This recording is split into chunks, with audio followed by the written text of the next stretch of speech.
good, y'all? Welcome back to the Onyx Report. Hoping everybody is well. Yeah, we are getting it in. A nice little Wednesday, cool little afternoon. Shout out to everybody who's jumped into the building early as usual. It's much appreciated. Chris, what's up? Nub, Busy Rand, Mark, what's good with you, Mark? Comanche, Urban. Yeah, Urban coming through with the early donation. Much appreciation. Thank you for that. Barry, what's going on? Good brother Muwada, what's happening? Right? We got BGS in the house. Just got off an excellent stream. So I hope y'all supporting the BGS Ibmore channel. You should be subscribed. Don't take the elder for granted. Make sure he gets his flowers and his coins. Blood Crow, what's up? Chef Mike. He says, I'm ready for this discussion. Okay. Mr. Khan, what's up? Pharaoh, what's happening? Better you. Jack. We got the accuser in here. Ghetto user, what's good? EL. A number of people in here. Black Toxic Masculinist. Golden Child. Davion King. What's up, D? King Lexicon. Shout out to those who have already shot through a donation. Remember, like, share, subscribe, join, and donate. Support the show so we can continue to bring you this independent black male thought. Y'all know what it is. This is how we got to fund our movement so we can actually articulate what it is we're doing, on a moment-to-moment basis. So shout out to Barry for the super chat. Much appreciated. Just like, share, subscribe, become a member, donate. Exactly. Shout out to Electrician. Got that silver beard. I'm loving it. Salute. What's up, man? Salute. Appreciate that. David White. Appreciate the support. Says, keep it up, Doc. Great book. I'm a big fan of Actively Black. That's what's up. Shout out to Dark Power for the Cash App as well. And shout out to Ghetto User. Says, belated happy birthday. Great book and keep up the good work. Thank you. Appreciate that. Yeah. So Inner Light Radio in the house. Make sure you're checking out the Inner Light Radio channel because we are on Inner Light tonight, I believe. We are right now. We should be. Yeah. I think we are broadcasting live from there as well as Facebook, LinkedIn, YouTube, Twitch, and Twitter, or I guess X, whatever the hell that is. Shout out to Cameron for the support. Just hope you had a good birthday, Dot. Yeah, man, I chilled. So much appreciation for that. Shout out to Ian, who is supporting the channel as usual. It's much appreciated. I don't take none of it for granted. So if you haven't checked out the book, he's got the link right there in the chat. Right? So you can support Black Masculinist Turn for short. And then, of course, the full title is listed before you. Solutions for Anti-Black Misandry, Flat Blackness, and Black Male Death. The Black Masculinist Turn. So support that if you will. I haven't thought, Chef Mike, about an audio book yet. So I'm trying to learn how to go about that. So I got to deal with Rutledge, see what they're talking about. So we'll get to it. We'll figure something out. So shout out for that. Make sure you also support Actively Black, Active Wear. Got a great line across the board for every family member. You can put in Onyx Report 23 for a 10% off discount. So go ahead and check that out if you will. So yeah, got a number of things to cover tonight to get in. First and foremost, I reported the other day on Krayzie Bone from Bone Thugs and Harmony. He was in the hospital for sarcoidosis. So it looks like he has managed to come out of it. They actually put him in a coma. And usually when I hear people going into a coma, an induced coma, it's not good news. But you can see the brother right there. He actually made it out. So I wanted to start with that. We could kind of cover some good news. So the brother is alive and has managed to survive. So as you can see, just fought for life. Krayzie Bone Hospital selfie is proof of life for concerned fans following rapper's recent health scare. Krayzie Bone gave fans a hopeful update as he made his first Instagram post since checking himself into the hospital. Real name Anthony Henderson checked himself into an LA hospital on September 22nd after he reported he had begun coughing up large amounts of blood. Yeah, if that ain't an indication. Sluggish Bone rapper suffers from sarcoidosis, which is a disease that causes groups of cells to form clusters of inflamed tissues called granulomas. According to the Mayo Clinic, the disease has the ability to cause organ damage. Yeah, my mentor passed from that. A CAT scan showed that the Bone Thugs and Harmony members' cough was due to internal bleeding from an artery that was leaking into one of his lungs. Damn. Reports previously showed that Krayzie Bone was fighting for his life as he was put into medically induced coma so doctors could perform surgery to stop the bleeding. Since news of his hospitalization became public knowledge, not much more information has been released. Rappers, fans, and celebrities such as LeBron James and Busy Bone sent their prayers, so on and so forth. He finally gave his update yesterday. The rapper posted a picture of himself still in the hospital with his gown on, tubes still connected to his body. Just fought for life, literally 9 days straight, he captioned in the post. So shout out to the brother for surviving that. You know, that could have gone a whole nother way. Right?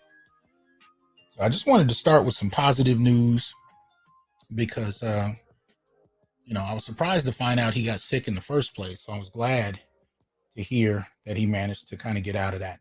Shout out to No Sleep.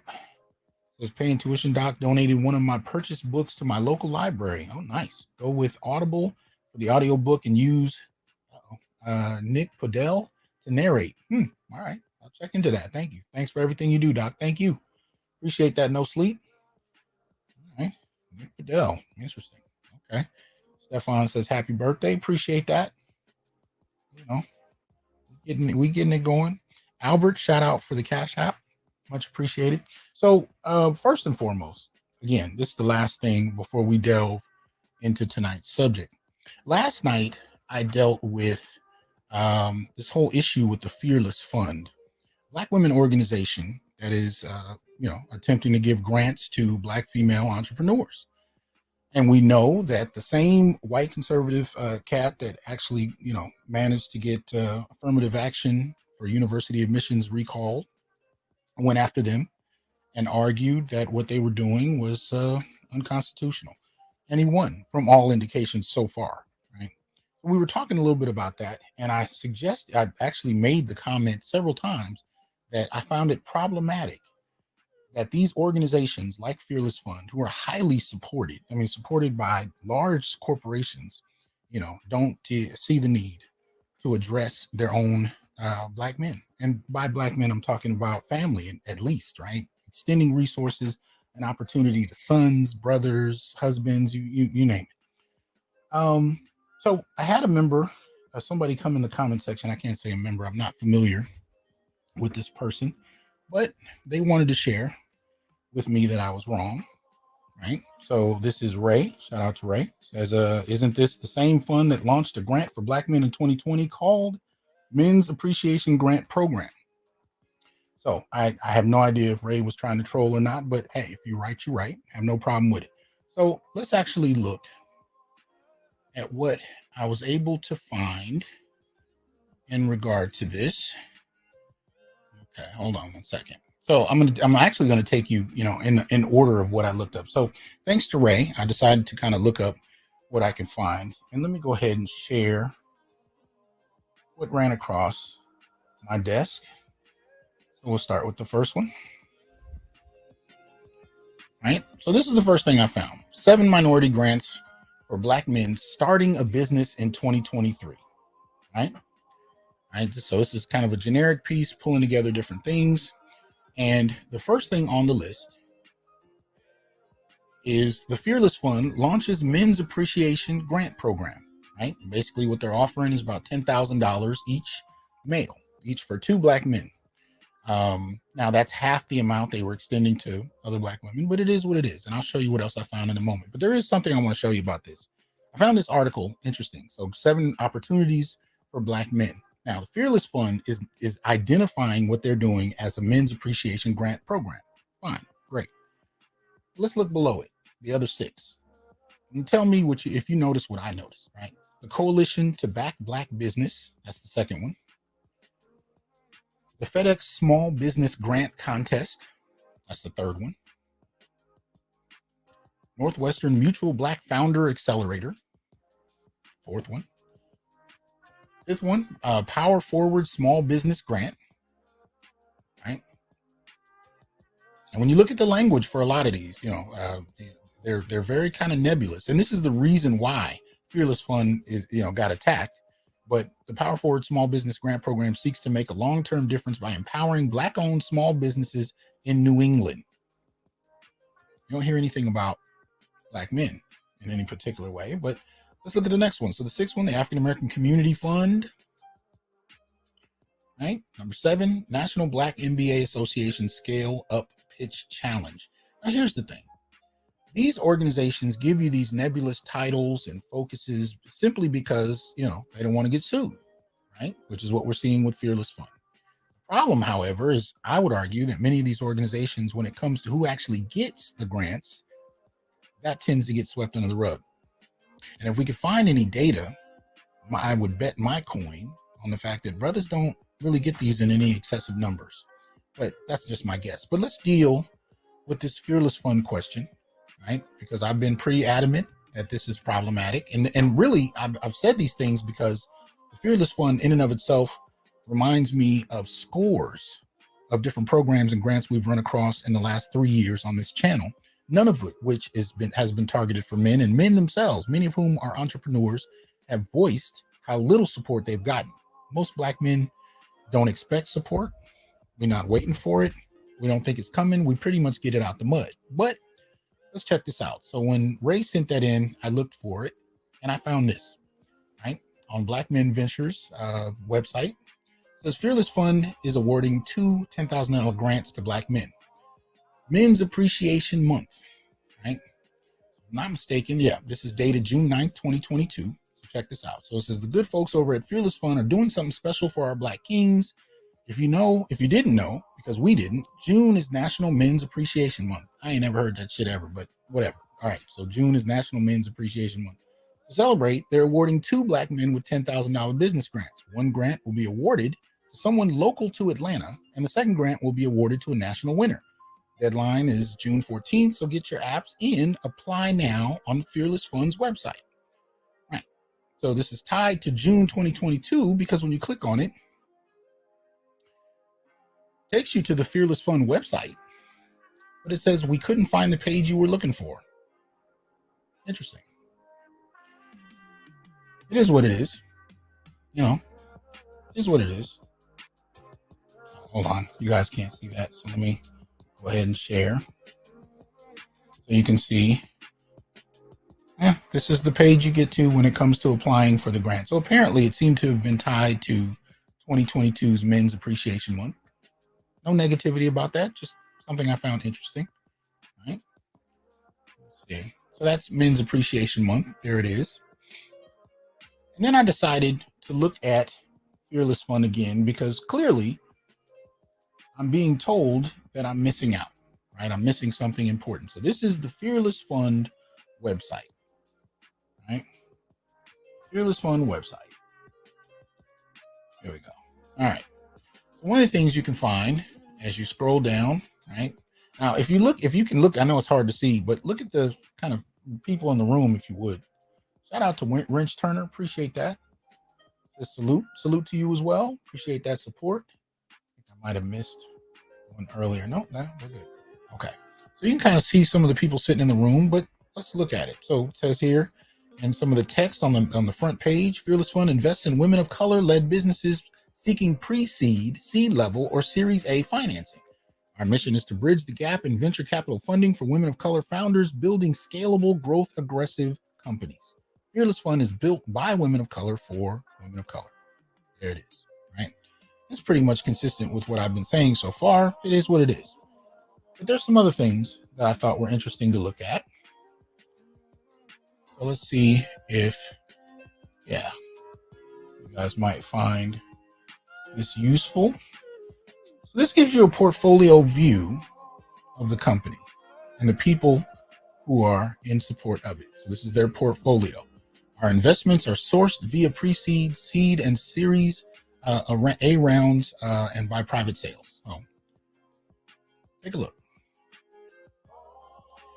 We talk about the gynocracy, and we talk about white collar, educated women of color, especially Black women in these circles, who are prioritizing themselves. And in the midst of all of this, I still hear people questioning whether or not a gynocracy exists. It's not a mystery thing. It's nothing you got, we don't got to get all, esoteric about whether or not people are in it. Do they have a special handshake, and do they have special meetings in certain parts of the world? It's not that fucking deep. This is the gynocracy. Yeah. Women of every generation that have been raised and prioritized within households and families to prioritize themselves. Right? And once they are able to get in position, it's like a robot. They just go straight into what they can build, but only for other Black women and girls. So it's interesting, right? And when they talk about doing community work, a lot of the community work they do is only for Black girls and women. But I just wanted to show you. I found it interesting because that in and of itself is the gynocracy, right? That's it right there. If you haven't seen it, couldn't identify it, didn't know it, it's not that deep. These might have been people you've gone to school with, seen in the store, going to meetings, whatever. But this is fundamentally what it is. It is primarily, women who have been educated in a very particular way in their households, but as well as in universities, right? So universities provide the rationale. They provide the ideology. The families provide the motivation. They provide the emotional connection and identification with other women. Universities provide the rational, or at least the ideology that justifies their political behavior, which again is very solipsistic, right, in terms of how they define Black community. See, this is not how men work. When men talk about Black community, they actually think about community. How can they benefit community as a whole? Evidence of that is how many men invest in male-only endeavors. Not really much. It's kind of generic in that way. Women, however, are very targeted about how they come out. So when they come out of the household, when they come out of college, they are very focused. And you'd be hard pressed to find them women who aren't talking solely about projects that they're going to engage in that only benefit women and girls. It is what it is, right? So there's at least 3 areas that we could talk about. We talked about the family, we talked about the academy, but we can also talk about institutions. And the reason we talk about institutions, whether they be related to, federal or state government, whether they be philanthropic in nature, doesn't matter. Institutions, especially for the last few decades, have been targeting Black women as well. And we know that for the most part, especially since the 1980s, we've seen them identified as a double minority, both Black and women. So there have been multiple layers and levels of prioritizing and incentivizing women to operate on their own behalf. And for men, the social pressure has been that if you're supposed to be a quote unquote good man, right? You're supposed to be a progressive man, then you prioritize women and girls because you're getting the same training in school that they get. And that includes K through 12. I don't mean to skip that. Yes, I talk about college a lot because the ideology is very specific there, but in K through 12, underneath the surface, not quite as brazen, but not too far off either, right? The prioritizing of women and girls operates ideologically at every educational level. And so the boys get the same training the girls do, right? And although we've seen an uptick in men going to college in the last few decades, Black men in particular, we still get the same kind of training. So at each level, you see these kind of things. And I kind of wanted to point this out because it's done a couple of things that I think are important for us to look at, right? Let me see. So we're going to look a little bit at what kind of mindset that this creates in women when you have so many layers of this kind of solipsistic self-prioritizing that is supported by the state, supported by the education, the institutions at bay, and supported by the Black family itself. Right? Let's see what it produces. So this is Judge Vonda. She has a channel here on YouTube. She may have more than one. The last channel I saw, she seemed to have not posted anything in about 9 months. But many of you have seen her around these internet streets, and she's really quite interesting because she's one of a few judges that will actually engage men as human beings, particularly black men. And there's something in this one that I wanted you to kind of see for a quick moment. So let me go ahead and you guys let me know if you can hear this. And let's go. Okay, hold on. All right, let me turn that off. There we go. All right, let me back up. I don't know what I did there. So here we go. Here's the memory we're getting ready to make because. Okay, did you guys hear that? Give me a 1 if you heard that first few moments from her. So I want to make sure that I am not playing something to an empty room again. I've done that before. Try to learn from our mistakes and own up to them when we can. All right, so I got a few ones. All right, so this is just a short, but let's go ahead and check it out. I made my ruling. You have capped out, according to Texas guidelines, your gross is $9,200 a month. Child support is set at $2,300. You're going to do a reimbursement to Medicaid for $276, making your monthly child support payment $2,576. That's how much you got to pay. No, that's how much you got to pay. Thank you, Your The Honor. children live with him. Thank you, Your Honor. I don't see the celebration. Thank you. Wait a minute. What happened to the celebration? Because you're the one that's paying that $2,576. The children live with him. He should not pay you anything. Thank you, Your Honor. And I said I made my ruling, so I really don't have to hear anything further. Did you have any questions about that number? Not at this time, Your Honor. Oh, okay. Okay. Yeah. Right. One of the reasons I played that is because often we've known for, generations really that men have been on the receiving end of such treatment. But the reason I wanted to play it is not about Judge Vonda or her ruling. The reason I played it was the look of shock on the woman's face. Now, from what I gather from this particular case, she's making quite a bit of money. She's doing pretty well. She hasn't been supporting her kids, all of that jazz. But what I found interesting is the look of shock, right? The look of shock. Now, why is she shocked, right? I mean, any man that goes in knowing that you make more money than the woman that's taking care of your kids and you haven't been paying child support, but you're going into a family court, you're pretty much going to get it. You're going to be able to, you're going to be, you're going to have to pay something. And I'm not saying that's bad. I'm just saying we just know that. Notice how she went into this situation completely oblivious. What I find interesting about this is the shock, because the shock kind of tells you what actually is produced from generations of this. It never dawned on her that she would have to pay. It never dawned on her that there would be a ruling that would work against her interests. And there were several indications leading up to this that the judge was not on her side. But my only point in bringing this up is how her mindset, her worldview was fixated around what worked in her interest. And she confidently went into this situation knowing that this was going to work for her. Now, the internet is deceptive. For all I know, this could be a skit. I really don't care, because the only thing I'm interested in this example is looking at the way that entitlement expresses itself, whether this is fictional or real. Either way, the entitlement in question is something that we've seen, we've bared witness to, we've experienced in our lives as Black men. An entitlement that's rooted in a complete confidence in knowing that these institutions are going to lean in your favor, especially when it's a situation between yourself and a Black male. So whether we're talking about the police, and we're talking about, accusations of assault or abuse, or whether we're talking about child court rulings or family court rulings, the point I'm getting at is this assuredness on behalf of many a Black woman that things are going to work in her favor.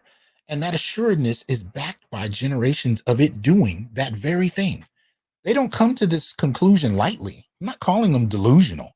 They know full well these institutions, operate the way they do. And it's rare that it doesn't, right? It's rare that it doesn't, which is why they can be so confident.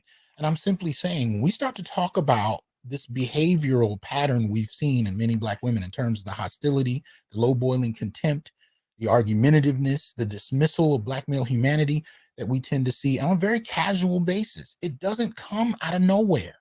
It comes out of generations of being opted for on one level or another. Right? These are the kind of things we're looking at. They're not accidental. Right? Let's continue. So this one has to do with a false accusation of child molestation. Here we go.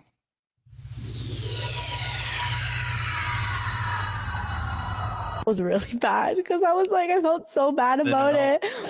I called like child services on this one. I called child services on my ex because he pissed me off. And then I was like, yeah, I'm done with this person, whatever, like, you know, cheater, fucking piece of shit, lies about dumb shit. He had kids. I called child services on his ass and I like fabricated everything and like censored things, and they like went to the door and like there was a whole process. Like I don't even know if the children's aid worker still visits them, but she probably does, because what I sent, like the way I AI'd that shit, you know, like real AI shit, like fake bruises type shit. Be careful, fellas. Yeah, pretty crazy. So you fake bruises, you fake shit, and then you just made like an exaggeration story, and then on their on his kids. Yeah. Like, so like, yeah, then they came and they were like, oh, like, we're seeing stuff that your kids are being abused.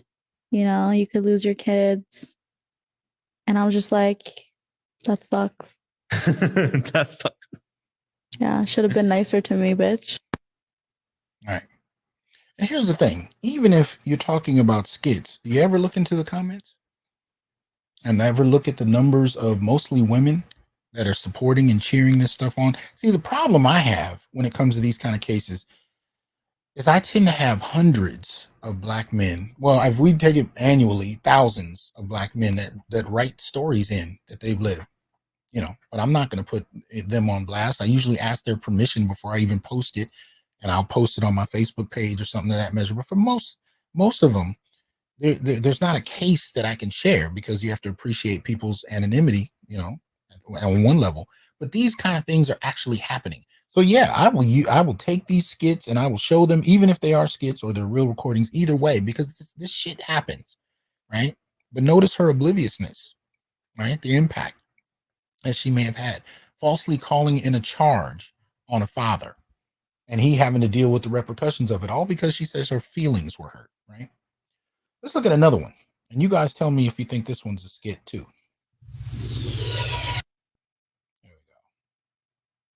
This is the man that fuck with you. Rico, he's mean and you don't like him. Did I do that? You don't fuck with him. Did I do that? Do you hear me? He touched you? Yes, he did. Didn't he? Yep. No, I I didn't. fucking thought. Look at you, so... He got you on camera. The point of what I'm trying to show you tonight is that these kind of things, and yes, this again, another false accusation of molestation, child molestation.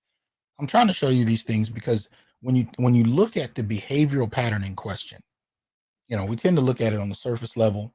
And the first question we ask is whether or not it's just entertainment. And I keep trying to tell y'all, you're really missing the boat on this.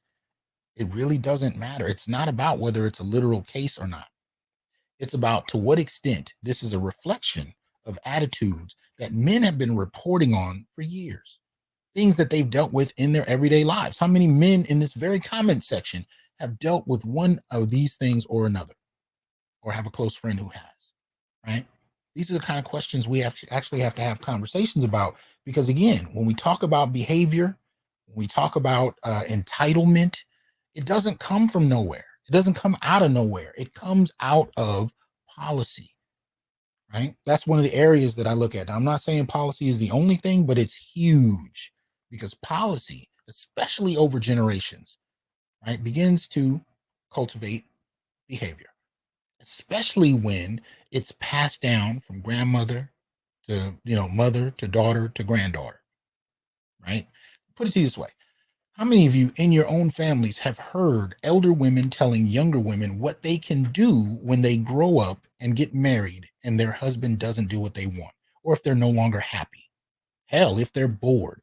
How many times have you witnessed a conversation in your own family where women train younger women and girls to be able to use these institutions at their whim against the men that they're going to run into later in life, men they haven't even met yet. How many training sessions have you sat in and heard those very things? I know I have. And I know many men that have reached out to me have, right? This is not new. So again, you got policy that in and of itself is connected to family and what's passed down in terms of behavior.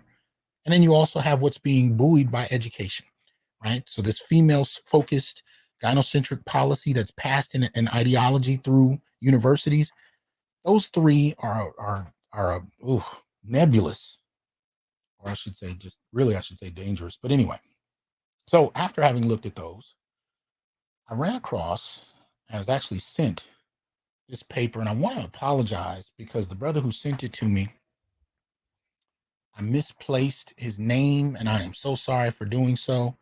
So if you're here in the comment sections, please go ahead and take credit for having sent this, but I do apologize for not sharing your name. There we go. But I was sent this paper that I found extremely interesting. All right, let me get this here. So this is called Journal of Personality and Social Psychology, right? American Psychological Association. The paper itself, which is copyrighted 2022, is entitled Intersectional Implicit Bias, Evidence for Asymmetrically Compounding Bias and the Predominance of Target Gender. Written by Paul Connor, Matthew Weeks, Jack Glazier, Serena Chin, and Dasher Keltner. Probably butchered that, but anyway. So I'll just show you a couple things that this study produced, and we'll start with the abstract. Right? So we're not going to spend a lot of time because this goes extremely well in depth. There's a lot of charts I'm not going to be able to go through for the sake of time. So I'm just going to share some of the results, but going through the abstract.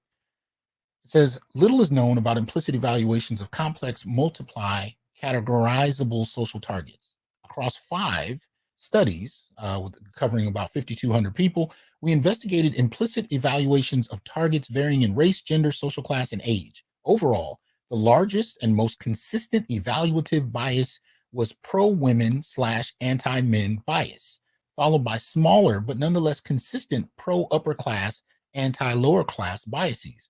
By contrast, we observed less consistent effects of targets' race, no effects of targets' age, and no consistent interactions between target level categories.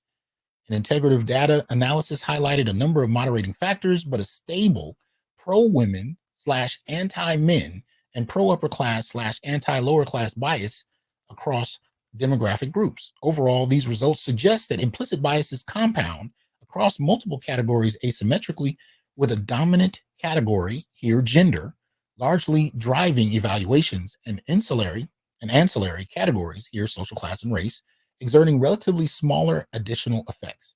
We discuss potential implications of this work for understanding how implicit biases operate in real-world social settings.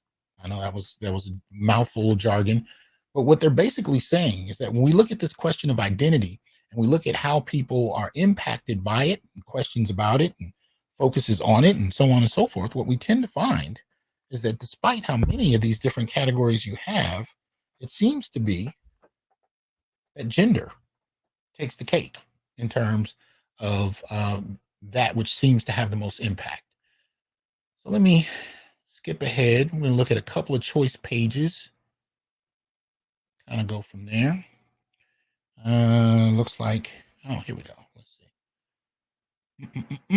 Okay, so I know this is hard to read, so I will just read it to you and hope that will suffice for the moment.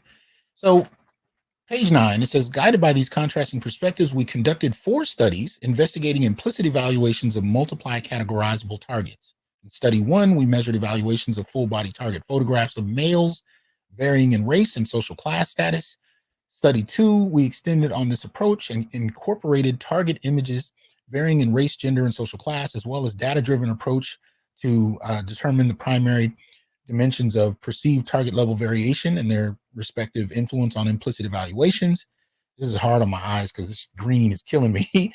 In study 3, we again measured implicit evaluations of targets varying in race, gender, social class, and age, but presented targets via full body and upper body photographs. and tightened experimental control over potential confounds by shuffling targets' face and bodies. In study 4, we tested the generalizability of our results by obtaining data from 2 nationally representative samples of U.S. adults and by comparing results across different measurement methods. Finally, in study 5, we conducted an integrative data analysis of the data from studies 2 through 4 to test the extent to which the patterns of results differed from among different subgroups of respondents, and to better elucidate the precise explanation for our pattern results. So I just kind of wanted to give you an overview of just how much they were covering in this study. They had 4 studies that covered a variety of different areas. I kind of wanted to at least be a bit transparent about the kinds of studies they did, the number of people involved. Remember, we're talking over 5,000. And, if people tell you they don't think that's enough, then, just pose the question. What study do they advocate that has enough?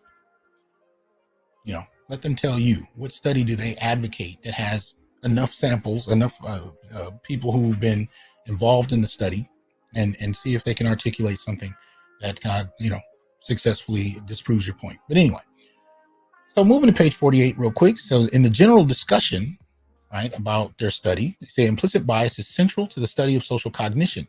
Given that people are multiply categorizable, understanding the influence of such intersectionality upon implicit bias is likely to be vital for understanding its effects in everyday social contexts. In the present research, we examine implicit evaluations of multiply categorizable social targets, testing 2 competing theories about intersectional intergroup bias. We also developed and tested the reliability of a novel method of measuring and modeling implicit bias at the level of individual targets. And so from there, why don't we just jump to the results, right? The overall picture emerging from the present work is therefore one of theoretical compromise. Implicit evaluative biases toward complex multiply categorizable targets do appear to compound across categories, but do so asymmetrically, with the dominant category, gender, playing a leading role, right? Let me see. On an empirical level, it is noteworthy that gender emerged as the dominant driver of implicit evaluations of multiple categorizable targets. This is consistent with one previous study in which target gender was the sole significant predictor of categorization errors in a weapon identification task. It has long been established that individuals display pro-female evaluative biases via binary implicit measures. However, compared with evaluative biases regarding race or implicit associations between genders and specific social roles or abilities, this phenomenon has attracted relatively little attention. However, its dominance in the present results suggest that greater attention to gender-based biases might have an important role to play in building our understanding of the causes and consequences of implicit evaluative bias. One possible explanation for this result is that the dominance of gender was mediated by its overall visual salience. While race was conveyed within our stimuli by targets' faces and exposed skin, and social class was conveyed by targets' clothing, gender was conveyed by both faces and clothing. This may have made gender the most visually salient category, producing its dominant effect. Right? Mr. Com says this feels obvious. That's part of the issue, though, right? Because some of the things that feel obvious, people will fight over to the tooth and nail. And some of the most common sense points that we want to make, people argue against. So yeah, you tend to need data to make these points. But what I find interesting about this is this paper in and of itself talks about the salience of gender and how it actually functions across different metrics. Whereas when it comes to race, when it comes to class, they tend to be single metric based. But it seems that gender, or this very particular approach to gender that is very pro-female, anti-male, and particularly anti-black male, seems to function in a way that we underestimate and dismiss. But I think what's missing from this is not only that we live in a society that prioritizes, and this is not just institutionally, this is even socially, which is important, right? Because if you think about, for example, a jury in a court case, right? If the majority of people in that jury are pro-female, anti-male, what do you think the rulings or the judgments or the determinations of that particular jury are going to tend to be more often than not? This is one of the reasons why women tend to serve or tend to get 65% less sentences than men for the same crimes. Because what we're talking about is buoyed and influenced by institutions, but it's carried in the social environment. And this paper is giving us an example of what we're seeing amongst the social environment. It's not limited to just institutions that have a feminist focus, or even presses that don't want to publish anything that might offend feminist, potential readers. It also has to do with how we rationalize our perception and make sense of reality as a social in a social environment, right? And so when people participate in this, it gives it that much more power. And so we have to call into question how we think, how people learn these ideas and where they come from. And again, this paper is mainly focusing on the mainstream. So when we talk about the things I pointed out earlier, the kind of judgments that we see in family court, welfare, things of this nature, these institutional support mechanisms that are prioritized for women and girls, even down to, these city-based programs that are giving free money to poor women and kids. You got, men sleeping under bridges and on freeways. And I don't know about your city, but I know in Fresno, in the last 15 years, I've seen an uptick in homelessness that I've never seen before. And it's much worse in cities like LA, San Francisco, and Oakland, right? And yet, not a lot of conversation about how. See, and that in and of itself is another example of female bias, right? Institutionally speaking, because the majority of the homeless tend to be men across the board, across race. Nobody cares. We're fine with that. It's only when you see women out on the streets that it becomes a problem. But when men are out there, not so much. So I think it's important for us to look not only at institutions, not only at the academy and education as a whole, not only in individual examples of women's entitlement, but also in terms of the larger social environment. And if we're starting to see all of these areas primarily focused on prioritizing women and girls at the expense of boys and men, and again, particularly Black boys and men, we gotta have another conversation. We got to look at this in a whole different way beyond what we've grown comfortable with. And this is something we have to learn how to do soon. Oh, I see. Okay. Hold on. Yep. There's always a little something. That's all right. I'll leave it there. So, what I wanted to do for a little bit was just kind of have a little conversation about what the long-term impacts on Black women who benefit from these institutional biases are. This is probably not the clearest, but that's what I want to run through. So I decided to look at 5 long-term impacts on Black women benefiting from institutional biases, right? First is the entitlement we've been talking about. The arrogance, the abuse, and the misandric hatred, low boiling contempt that many of us talk about. This is a product of that long-term benefit, right? What I call the inebriating impact of having power over someone who's supposed to be stronger than you, right?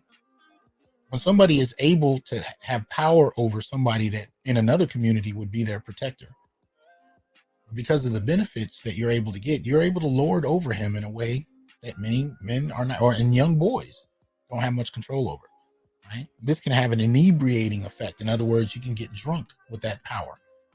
It's another long-term effect. The sense of contempt that develops when you perceive, with state support, somebody as beneath you. This is something I notice with students when I get them to talk about their family members, even those who might be slightly older than them. If they have male family members who have not been able to achieve and climb the ladder as quickly as they, if at all, there tends to be a sense of frustration, sense of contempt, an idea that something is lesser about this person who's beneath you. And again, if this is something that is instigated institutionally and not just limited to an individual's self-drive, then what do you do?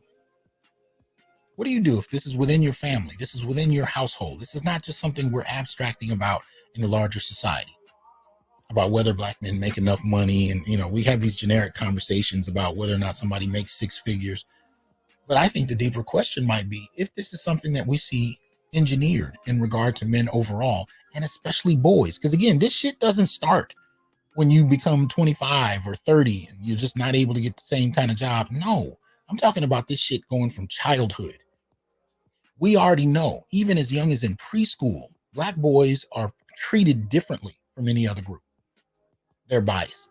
The teacher has bias in a way that we've not seen directed at anybody else. We've seen studies on this. I've done studies. I've talked about those studies right here on this show, where the teachers thought the children were the ones being studied, but it was actually the teachers. And their bias for Black boys starts as early as 3 and 4 years old. We see it in elementary school. We see it in middle school and in high school, where these boys are routed into special ed more than any other group, by far, Black boys. And then somehow they're just supposed to turn 21 and make 6 figures. This is not something that starts late. This is not a product of just individual drive. This is a mechanism that is mass manufacturing failure, particularly for Black males. And it starts as young as 3 and 4 years old. We got to have serious conversations about what it is we're actually looking at. We started out looking at bad behavior on behalf of certain Black women that seem to have a consistent contempt for Black males, but we actually got to look at the causes of it that go back and are much wider than we generally talk about. Right? Number 4, the sense of superiority that develops when not being as institutionally barred as your counterpart. Right? Then lastly, the invisibility of the target of your disdain when it comes to the benefits of institutional access to superficial middle class access. Overall. So in other words, the kind of way that Black men, for example, can become invisible when there are opportunities to share resources, opportunities to share opportunity. That's really what it comes down to. And if you don't know what I mean, this is what I'm referring to, right?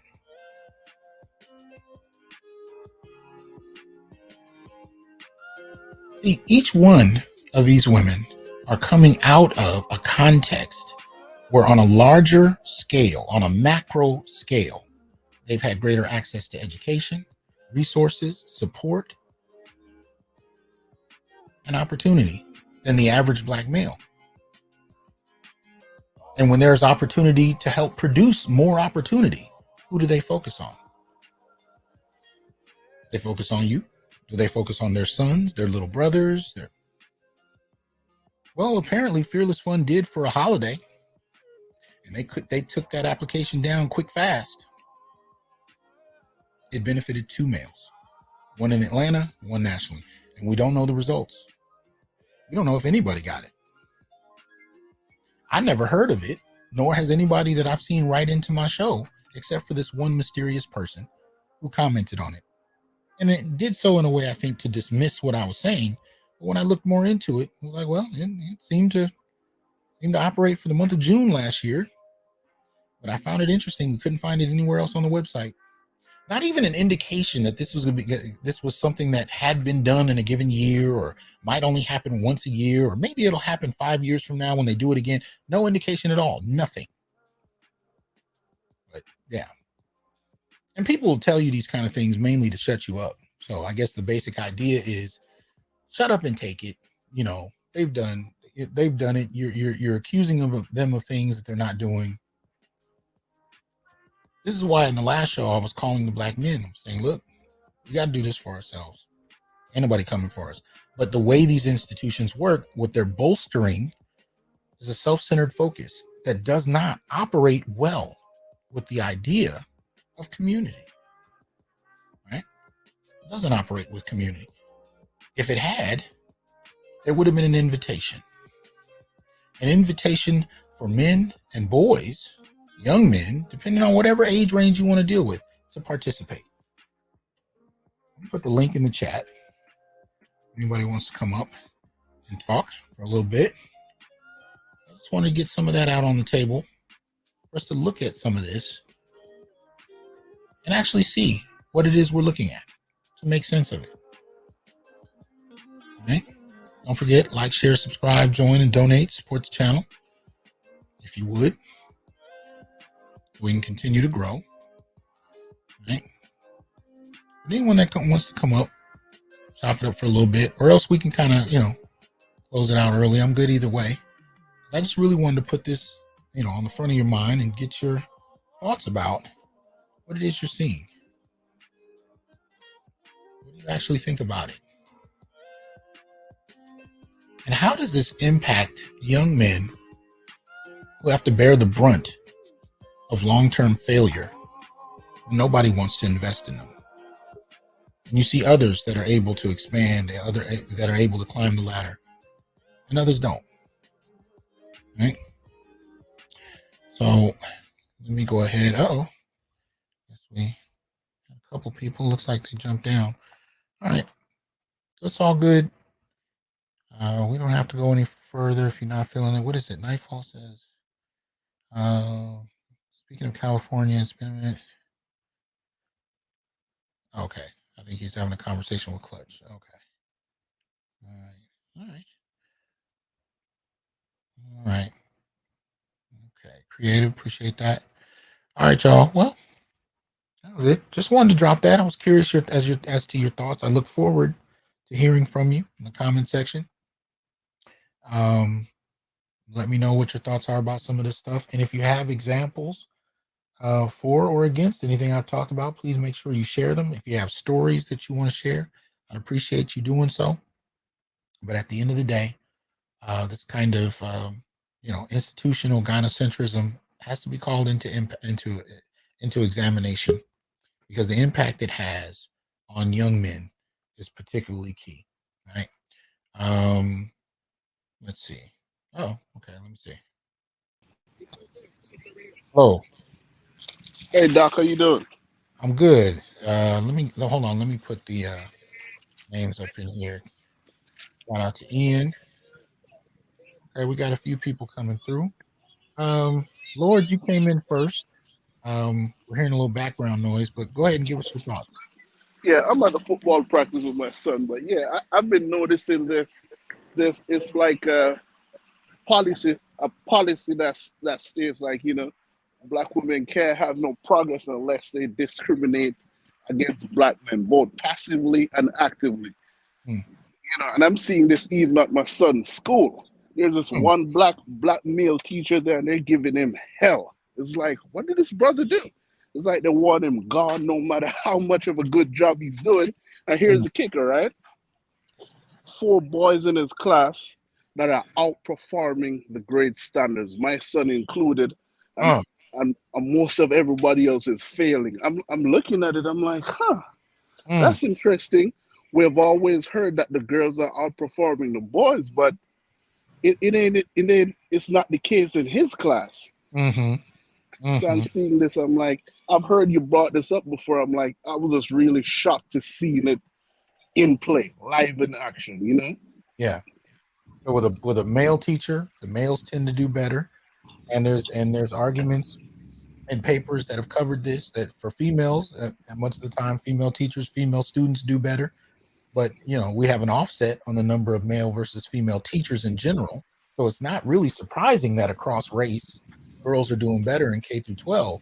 But what happens when you have a male teacher and you see an uptick in male performance? And what I'm hearing from you is that the parents' response to that is to attack the teacher. Yep, both the parents who have daughters and other female teachers. How dare you shift the narrative? It's just really disheartening to see. And I stopped by the school today just as a surprise visit to check out my son's too, and give the teacher some word of encouragement. That's right. I appreciate that, man. Thank you for sharing it. You're welcome, Doc. And you keep up the good work too, Doc.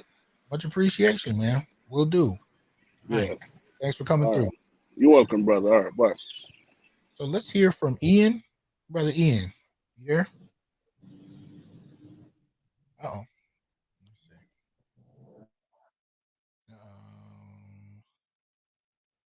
I'm here. Can you hear me? Okay. Yeah, we can hear you. What's good with you, man? Cool. Hey, what's good, man? Yeah, man. I mean, it's very unfortunate, I mean, do you have you have the article. You can put the article in the chat that you read earlier that someone sent you. Sure. Yeah. Okay. Cool.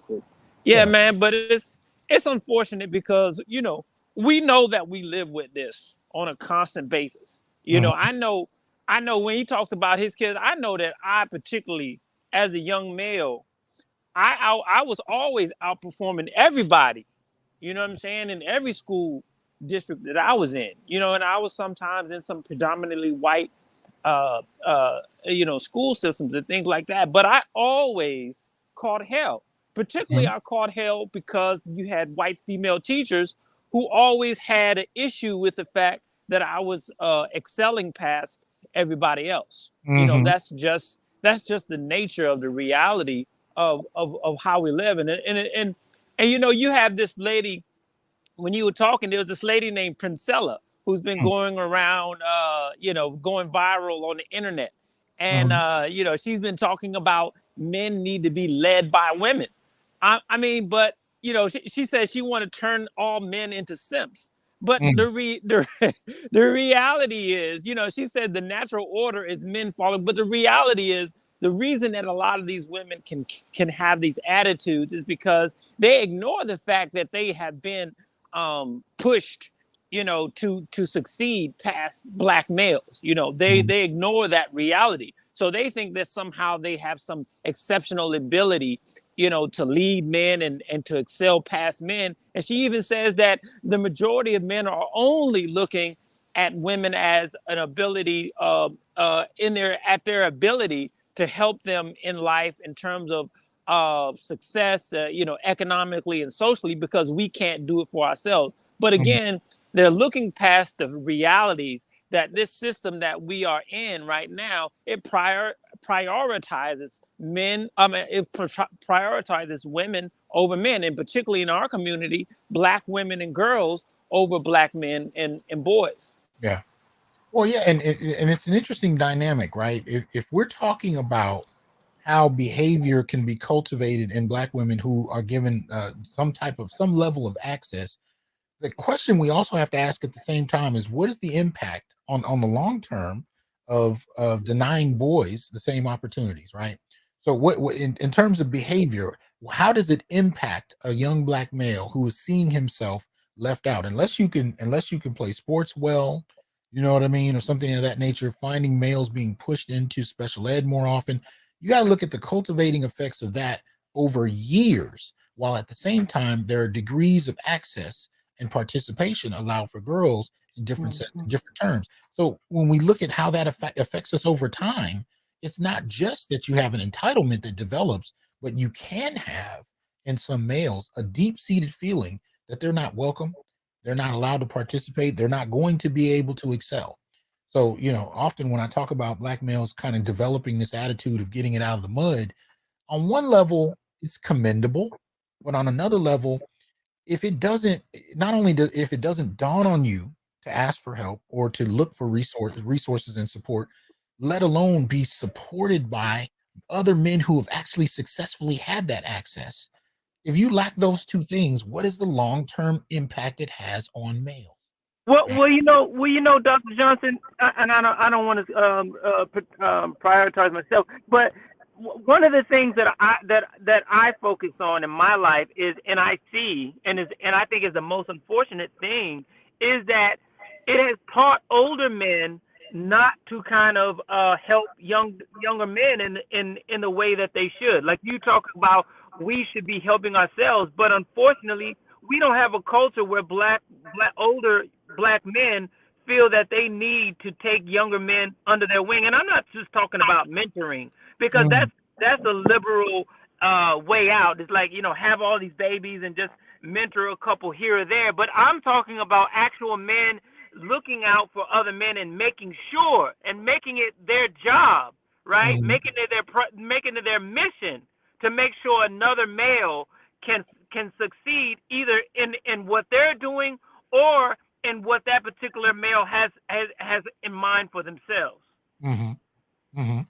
Because there's a programming, there's a misandric programming within men where we feel like you said, well, we need to get it out the mud. And an older male will sometimes tell a younger man, just man up. You know what I'm saying? Right. But is there a way to actually give institutional support that is targeted at Black males? See, the thing about it, Fearless Fund, the way they approached it, they tried to do that, under the sun, right, and for everybody to see that they were going to target Black women, and that shot against them, legally speaking, right? But the question is, most of these groups find ways to prioritize themselves, and they just don't necessarily put that language out there. Black men are going to have to find ways to do that. Black men and Black males across age, because no one else is coming for us. I'm going to leave, Ian up as long as he'd like to stay, because he's been a long-term friend of the show, so he's got an open door policy here. But everybody else, I'm asking you to kind of give your thoughts, and then I'm going to take you down for the next person. So let's go to Ebony. Hi, good evening. Good evening. Your thoughts on this? Just a couple things. One, I want to say thank you for having a show like this. I have 2 boys myself, so I learned a lot by watching this show just to help me correct my behaviors that I wasn't aware of. How old are your boys? I have a 22-year-old and a 12-year-old. I had put in a chat earlier when I seen the topic, I was like, oh, wow, I'm going to call in. When I was going through a divorce a few years ago, when you were talking about the women's behavior, it dawned on me at that time how bad our behavior was, because I had mentioned that my aunts and my mother were trying to coach me on how to divorce my husband to get as much from him as possible. And I thought that was a really weird dynamic, because although we were divorcing, he still had a really good relationship with everybody in the family. And I did not understand how us not working out meant that he was a bad father. He loves his sons and he loves them, right? He still, you know what I mean? And the reason why I chose not to go for child support in particular is because, in my experience, all the Black women that I've seen do that, it broke the relationship with the bond. It broke the bond with the mother, the father, and the child. Because it seemed like it was done in some form of a revenge. So that's why I chose not to do it, because both of us were in a financial position where we could care for our children. So you're saying once the family became aware that this was going to be a divorce, right, that there was already a set kind of worldview, a set focus on how you should approach your husband or your soon-to-be ex-husband, and what you can do to him in family court, like that. All of that kind of just came at you at once. Right. And I was really surprised, because it wasn't a bad breakup. It just didn't work out. And I just couldn't believe that their view was so negative, about, like, just because we didn't work out doesn't mean I have to ruin his life. You understand? And also, as a result of that, some other things came out of it, and I decided to go to a divorce recovery program, which I didn't know that existed. Yeah, I don't think I've heard of that. Yeah, it was pretty interesting. And I learned a lot about myself as a woman, on what I could have done differently in regards to just how to interact with males in general. And I have learned, I mean, there were other things, but that was one aspect of it. And one of the things that I learned is that just by treating people decently, especially Black men in particular, and treating them like a human, I've gotten so many unexpected benefits from it that I didn't think that I would get. Something as simple as, you need me to help you move, or you need me to help you do this, or whatever. And my girlfriends will ask me, how do you get men to do stuff for you?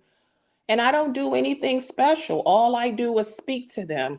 If I see the mailman and he's sweating, I know he's coming to the door. I'll have a napkin and a bottle of water for him. Just little things like that Okay. to treat people decent. So you're saying in response, you've had black males offer to move stuff and help you with things that, is that what you mean? That in response to you just being nice? Yeah, just being nice, just smiling, just. Do you find that they're surprised when you do these Yes. things? Yeah. Yep. They almost look at you like you talking to me? Like, yeah, I'm talking to you. Yeah. This is what I meant earlier when I was saying, black men are, have become very used to getting it out of the mud. We're not used to anyone extending anything. And I'm not even talking about money or resources at this point. Sometimes it's just what you described earlier, that just basic human level treatment. We don't expect it. We don't bank on it. We don't wait for it. We can't really afford to. But when it happens, yeah, you'll often find men shocked. So appreciate that. Appreciate you sharing that. Thank you. Thank you. All right. Let's go ahead and go with Better You. Hey, Dr. T, how you doing, brother? Well, how about yourself? Doing well. This is a very deep one. Thank you, Juan, for putting out the book that you did, the Black Masculinist Term, because I think it helps contextualize a lot of this in an academic way. But I think it's kind of two-pronged. One, there's a lack of belief in our young boys and men, in particular in a lot of those institutions such as education. I've spoken with several female teachers, and it's kind of amazing to talk to them sometimes, because some of them have this belief that there's something innately flawed with young black men, when honestly, when you really get down to it, is that your class is boring and they're unengaged. So your class is boring and they're unengaged. Okay. I mean, because we are in this era where essentially society says that there's not much difference between men and women other than the pokey bits, and that's not true. And the other part of it, I actually got from reading Bell Hooks, ironically. In The Will to Change, she makes a few critiques of women. In particular, she notes that there's that desire to dominate. So I think it's kind of those things working in conjunction with one another, where there's that lack of belief, but also there are women who are finding themselves in particular positions where they don't want the man in their life, or men in general, to have particular power. So they're doing everything they can to undermine. Yeah. But that's just my initial thoughts on it. Thank you so much for everything you do, Dr. T. I appreciate it, man. Thanks for coming through. Appreciate you, bro. All right. Let's see. Let's go ahead with Charles, and then Mr. FBA in that order. Charles, can you hear me? Hello, can you hear me? Yeah, we can hear you. Okay. Hello, Mr. I'm Dr. Johnson. I do be watching your videos. I do like your videos, and I also wanted to know about the products that you have, like the books and things of that sort. Okay. Just a quick question. Did you want your camera on? Just letting you know we can see something. So I don't know. It's up to you. Okay. Go ahead. Okay. Well, I mean, I really don't have too much about the topic. I mean, I don't have too much to put on it, but what I would say from what I've been seeing, not just only here up on social media, but in general, in real life and everything else, I think with the black race, I mean, yeah, I would say number one, it is our major problem first. And as far as with black women, it's sad to say, but I don't know if it's inherent, but it just seems like it's always going to be what's the word I'm looking for? Betrayal, backstabbing. Okay. I mean, I've learned more about this by black women. I mean, I grew up with my grandmother. Closest person I've ever been to my family was my grandmother. And I had a great relationship with her and always just wanted a black woman, still the same now. And I remember I used to say like, well, marry this black woman. What about marrying this black woman? Marrying this black woman growing up as a little boy. And she would be the one, a black woman telling me, no, you don't want her. You don't want her. And and I got older to a point, I would notice like, okay, in my mind, she knows that I just want a black woman, right? It didn't matter where she came from, what she looked like. It was always, no, you don't want her. And then it was just me and her inside the house. She say, I asked her, I said, what would you do if I brought back home a white woman? She looked at me with her eyes open. It was like she was so happy when I asked her that. And she said, yeah, you can do that. I'll be fine with that. Yeah, that's fine. Oh, wow. And I looked at her. I said, like, oh, I never asked her after that. It was just plain to me that she didn't want me to deal with black women. I mean, all I did was just ask her a question. It was just me and her. I didn't even have nobody in mind. Okay. Wow. And I started looking looking at like people like Dr. Shahrazad Ali and everybody and another type of black women and learn about the history of what black women have always done. Okay. In Africa and over here in the Western world. You know, slavery went on and things of that sort, but found out that most black women were slave owners and sold black slaves. Let's say like what's that one? Queen Nzinga. They try to speak highly of her. Queen Nzinga of Angola. I learned from a black woman that she sold black slaves to the Portuguese and the Dutch. Mm-hmm. Yeah, if you have you checked into that book, Daughters of the Trade? Yep. Yeah. Those Ghanaian women.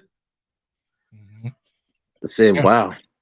Okay. And they said they did it with the Arabs and they did it with the Europeans. I said, man.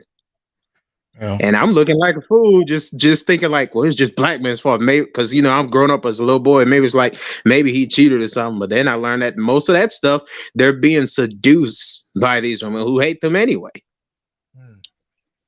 And I'm learning this from other black women. Okay. I said, well, man, I don't want to say too much, and just hold you up and let somebody else say something. But yeah, I appreciate you. All right, that's my observation. So I think it's like I have basically just to say I just think it's like I just don't think it's like there's like no hope, nothing's really gonna change because all this stuff been going on all throughout history, even when black people supposedly in Africa was ruling at one point. I mean, it's been happening. So here's what I say to that. As far as this whole question of whether or not anything's going to change, for black men to decide that they're either going to withdraw and altogether, or they're going to find partners, women on other terms in other places. At the end of the day, that's a huge change. I don't think I've seen that in my lifetime where black men have committed to actually looking, because at the end of the day, what it comes down to me is a willingness to prioritize your own well-being. What they talk about now, self-care. I think seeing black men being willing to prioritize their own sense of self-care by finding partners, women, whatever the nature of the relationship it is, whether it's just sexual or whether you want to get married, whatever in that spectrum you're looking for, to actually make the decision to find somebody who can operate on a certain set of terms and is willing to do so, and hopefully comes out of a culture where that's supported. For me to see black men making that decision, all I can do is salute, because in my lifetime, I've never seen black men do it. What I've heard black men do is tell each other how to tolerate and accept whatever is extended. And if the relationship doesn't go well, it's your fault because you didn't do a good enough job taking it. I'm not hearing that anymore. And some of you guys may have noticed I've been kind of quiet this last couple months as topics have come up. And what's blowing me away is how many black men are speaking up and advocating for themselves. I've never seen this before. And incident after incident, I'm seeing brothers more and more outspoken. And honestly, I have a lot of hope. for brothers in this time period. So, But you know what's even more what's even funnier is that during this time, as the brother was speaking, more and more women are admitting to a lot of their masculine successes throughout the histories. I mean, and I don't think they're doing it in terms of because they want to come clean. I think they're doing it because their narcissism has gotten to the point where they don't realize, their entitlement is so high, they don't realize that they're actually telling on themselves, in a lot of these cases. Well, and we've never. My bad. I apologize. I want to speak on what he's talking about, but I'll wait. Go ahead. Okay. Well, I forgot what I was going to say. Anyway, but who was that? This is the Tactical Insider. Tactical Insider. Okay. So I'm going to let, because I think Mr. FBA came in before you. Charles, anything else you want to say before we close you out? I forgot what I was about to say. He said something. I just forgot it that fast. It was getting good. It's be totally honest with you. I mean, I just started doing this and speaking out like every other black man and stuff. It feels like it's therapy. Just because I used to be in denial about what I've been seeing about with black women growing up from as a little boy, and my grandmother, who's a black woman, was pretty much got me started on it, paying attention to the things that they do. Okay. I mean, I have a grandmother on my mother's side of the family. I stopped talking to her. I think it was about like a year or 2 years ago once I found out that my so-called grandfather who died, it's not even my real grandfather, because she gave me the phone to some guy that's supposed to be my mother's real father. Ooh, man, you want some? And you could tell me, oh yeah, this is your papa. I was like, God, nah, forget this. So ever since my grandmother on my father's side had passed away, I said I forget about this. So I just dissociated from a lot of people. So mostly family, and I just seen I think I would just say most of the hurt is because I was in denial about it, and I'm seeing it, and then my grandmother's pointing it out. She just wasn't as articulate as I am. Okay. And I just started learning this stuff from other black women. That's the amazing part. I'm learning this from other black women of how much black women in general, not just over in what you may call the Western world, Europe, America, and over in there in Africa. Yeah. I don't know. I remember listening to, I don't know if you, I don't know how you feel about like Tommy Sotomayor. Before, I didn't used to like how he say that because I used to be in denial of how black women are, but then he just told how he really feels. And he was actually 100% right. But like, he was saying something like, hold on, Charles. Maybe he believes. Charles, can you hear me? Yes. Yeah, I was asking you. I wanted to close you out because we had a couple people behind you. So anything else you wanted to share? Yeah, there's like 3 other people. Yeah, so I just wanted. I'm sorry. Yeah, but I appreciate you giving us your thoughts, man. Thank you. All right, man. Oh shoot, I almost took down the wrong person. Mr. FBA, can you hear me? Yes, sir. I can hear you. Can you hear me? Yeah, we can hear you. Go ahead and give us your thoughts about the subject and any thoughts you have about it. Okay. Well, I want to go back to the clip where the false accusations were being put out by the females. Okay. And I wanted to, this is my first time talking to you. I had to create a channel because when I was 15, I got sentenced to 10 years to prison for false accusation. Wait, what? Yeah. 10 years? 10 years in prison. They charged me as an adult. Now, this is just my proof. I was in Claxton Juvenile, Savannah Juvenile. I'm going to skip over the counties, but I went to Coastal State Prison. Then from there, I went to Reedsville State Prison. Then I went to Autry State Prison. Wait. How old were you when you went in? I was 15. Oh, when I went to prison, I was 17. And so, okay. Well, I don't know what you can, talk about. I don't know if there are any limitations, but share what you can. Okay. Now, what I wanted to share is this. When I was in prison, there are a lot of brothers, black men, who are in prison for the same situations, who can't fight their case because, like me, I had a public defender. And what they suggested that I do was not take it to trial because they said if the individual showed up, that alone would get me sentenced to at least 30 years. So they deceived me into taking a plea deal of 10 years at the age of 15. Damn. But when I was in there, Dr. T, man, I was the mental breakdown that you deal with being that young in a place full of I don't want to say criminals, but full of savages with that type of situation. It plays down on your mind, man, breaks it down so bad.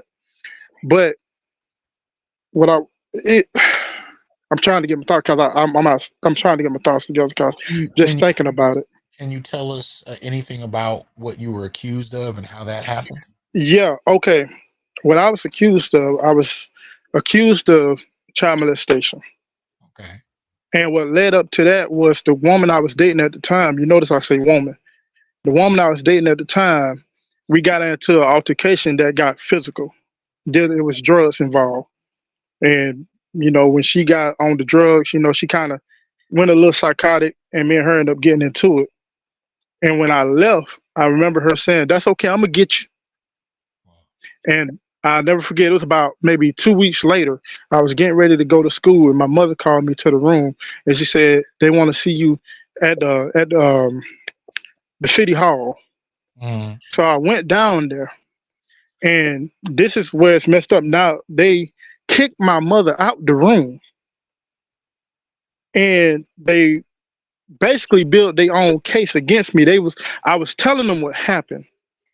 And they used my own words against me. Even though I was innocent, I was telling the truth. I did not know that would happen. I thought if I told them everything that happened, everything could be fine. But they ended up using my own words, thinking I'm proving myself innocent and telling the truth. They used that against me to say I did have those type of tendencies, or being based on my stature, that if something I could do something like that, which I never did because of the whole altercation. So how old were both of you at that time? At the time, she was 20 and I was 14 going on 15. Yeah, and they never said nothing about the age difference at all, even though she was older than me. They never brought it up. She said that you molested someone that was older than you, is what you No. Oh, no, she was saying that I molested her daughter. Okay, yeah, you didn't make that clear. Okay. I'm sorry. I thought you were saying they were talking about the physical altercation between the two of you. Mm-hmm.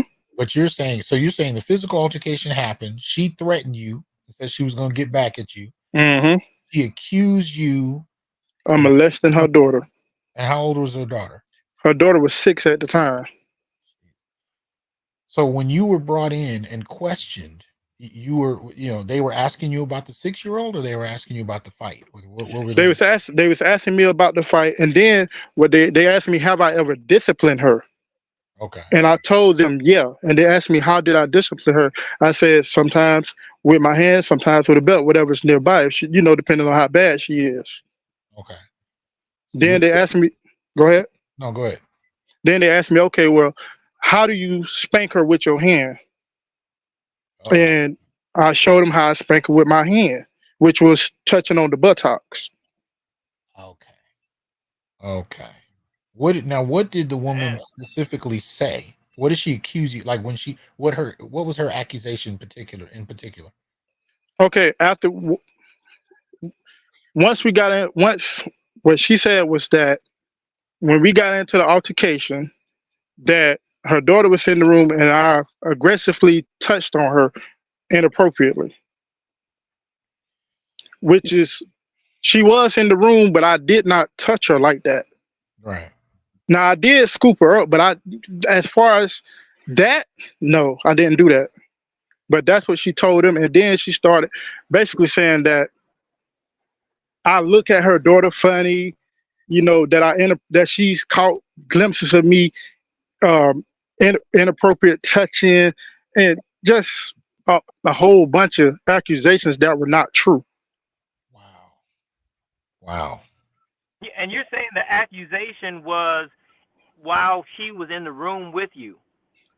That's the fight is what started off, but basically she painted a picture like this was something that I've been doing. That I've been doing over time. Now, if we've been together this whole time, right? Why didn't you never bring that up? Right. That's one way. And go ahead. No, I said that's one way to put it. Go ahead. And man, how easy it is to get in that situation. A lot of people don't know. It's easy, so easy. Right. For a woman to put that on you, and it's so hard to get off. And I mean hard. But it's so easy to put it on you. But you know, brother, on this show, we've had men who will say when they're getting divorces, the mothers of the children. Well, I'm talking about they're married, right? And that their actual ex-wives or soon-to-be ex-wives, in order to get an upper hand in the divorce in terms of child custody and things like that, they will actually make these same kind of accusations. So it is very much prevalent. Yeah. Sometimes with the lawyers suggesting they make the accusation just to use it strategically in court to get custody. But if you're 14, 15 years old and you're dealing with a legal adult, and they're actually actively, acting on an accusation with no evidence. What did they ask? Did they ask her to provide anything? Not no evidence. No, they asked the only thing they had was verbal, that she confirmed that I did that. Okay. So I have a question. My bad for interrupting you. So were the woman you were dating? She was an adult. Herself? She was 20 at the time. And you were 15. I was 14, going on 15. Yeah. So what did they say about your age versus her age? They did not mention that at all. They didn't say nothing about that, and I mean nothing. They didn't even bring it up. Yeah, I think she used it to deflect what was going on. She was a drug user. Yeah, and that's right. If that happened, like the fist fight, and it goes to court, like, hey, why are you messing with a 14, 15-year-old kid? Damn. I took the plea deal. I didn't even have try. They had me so scared. I just took the plea deal, and I guess I can get it was a judge named Gates Pete. Y'all can research this yourself. And I remember people telling me that before he left, he said he was going to give out 1,000,000 years. 1,000,000 years. An old Caucasian judge. Damn. So you did the full 10? I did 8, and then I went to a halfway house. And the only reason I got to the halfway house is because at the time the head administrator was coming. I might be getting away too much detail, but what happened is he put me in administrative lockdown wrongfully. And I managed to get with a brother who knew how to do, we used to call them chain gang lawyers. And he wrote up the paperwork so far that they hurry up and called me to the head counselor. And she was like, he getting ready to retire. If you get rid of this, we'll put you in every program that you need. And we see that you can be in a halfway house, and we'll put your name on the list. That's the only reason why I got to the halfway house. Shit. How long ago did you get out? I've been out about 8 years. I'm 33 now. And what have you been able to do since you got out? Like, man, Dr. T, can I be honest with you? Go ahead. Man, when I first got out, I ain't have too much, man, and I basically was homeless at first. I had $1,200 in my pocket, but I didn't know how to function. I didn't know how to drive. I didn't know the first thing about paying bills. I just had that money, and that's it. The only thing that blessed me, I met a woman who's now my wife, and she helped me get on my feet. But other than that, Dr. T, man, I probably, man, I ain't no telling where I would have been if it wasn't for her, man. I didn't know nothing. I didn't even know how to use a touchscreen phone. Because when you in prison, they keep everything from you. Okay. And the only thing that you know is survival. I had a hard time readjusting when I got out because all I knew was survival. Oh, like where I was at, they call it a gladiator camp. And a gladiator camp is almost every other day is something going down where you either got to fight, you got to be on point, you got to watch your back, and you got to walk with a weapon, a shank on you the whole time because somebody might get you. Now, the thing about me was, and I know y'all probably familiar with this, when you got that label over your head, everybody gunning for you. Okay. Everybody. So it wasn't, I can say it wasn't even I never went almost a whole week without getting into an altercation simply because the charge. And the only thing that really helped me was I managed to meet a brother named Farrakhan. Okay. And Farrakhan saw something in me because I was in special ed up until that point, so I didn't know how to really read. I didn't know how to really write. I was just a product of my environment. And when I got with Farrakhan, he showed me how to read, how to write, how to finances. He basically he gave me a book and he told me, I want you to read this book. And it was called Message to the Black Man by the Honorable Elijah Muhammad. And every night he used to bring me and a few other guys into the room and he would tell us how, the black man is God and, how that we're more powerful than what we think we are. And, and he gave us that strength to say, okay, I ain't no idiot. Because for a long time, I thought I was stupid. Was he a counselor or was he in with you? No, he was an inmate. Okay, Farrakhan. Well, I can say the nickname. He was like he got a life sentence. He basically gonna die in there. So if I understand you had one brother who kind of helped you find yourself, who was also an inmate, and then you had another inmate who helped you get out by helping you with the legalese in terms of how to explain your situation. So you didn't get help from any particular lawyer or program. You got help from other black men who were locked up with you. Am I understanding? Yes, sir. That's correct. Like once, go ahead. So now, are you on any particular list in regard to where you can live and where you can go? Yes, sir. I am. Basically, in the state that I live in, it's 1,000 feet from a school, 1,000 feet from a library, 1,000 feet from where like the parks and stuff. So, in they do what's known as random checkups. Yeah. And the chef will come and he'll have you sign some papers to make sure that you're here. Halloween, if you're on parole or probation, you got to go to the safe house. It's a lot of stuff. And on my birthday. So essentially, what'll happen if you decide to have kids yourself with this? Well, that's the crazy. Okay, now this is crazy, but it's true. I'm just being honest.